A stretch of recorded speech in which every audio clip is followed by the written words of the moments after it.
Savings account లో నగదు జమ చేసేటప్పుడు కొన్ని ముఖ్యమైన పరిమితులు ఉన్నాయి. రిజర్వ్ బ్యాంక్ ఆఫ్ ఇండియా మరియు ఇన్కమ్ ట్యాక్స్ శాఖ నిర్దేశించిన ఈ నియమాలు తెలియకుండా దాడితే అనవసరమైన ఇబ్బందులు ఎదురవుతాయి.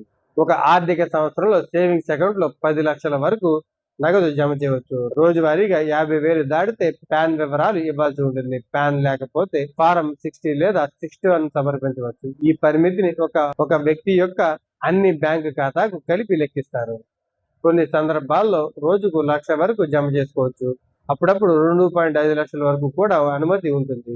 కానీ సంవత్సర పరిమితిని దాటకూడదు. బ్యాంకులు పెద్ద మొత్తాలను ఇన్కమ్ ట్యాక్స్ శాఖకు నివేదించాల్సి ఉంటుంది. ప్రస్తుత ఖాతాలు వ్యాపారాల కోసం ఉండటం వల్ల వాటికి ఎక్కువ పరిమితులు ఉంటాయి. ఫిక్స్డ్ డిపాజిట్లు మాత్రం ఎటువంటి గరిష్ట పరిమితి లేదు. క్రెడిట్ కార్డు బిల్లులను నగదుతో లక్ష రూపాయలు దాటి చెల్లిస్తే నివేదించాల్సి ఉంటుంది. ఈ నియమాలు డబ్బు లావాదేవీలో పారదర్శకత పెంచడానికి, మనీ లాండరింగ్ నివారించడానికి ఉద్దేశించినవని. పరిమితి దాటితే ఇన్కమ్ ట్యాక్స్ శాఖ వివరాలు అడుగుతుంది. సరిగ్గా వివరించలేకపోతే సెక్షన్ 68 కింద నోటీసులు కూడా జారీ చేయవచ్చు. అలాగే అధిక పన్ను మరియు జరిమానా విధించే అవకాశం కూడా ఉంది. సెక్షన్ 269 ప్రకారం ఒక సంవత్సరంలో 2 లక్షలు దాటి నగదు స్వీకరించిన జరిమానా విధించవచ్చు.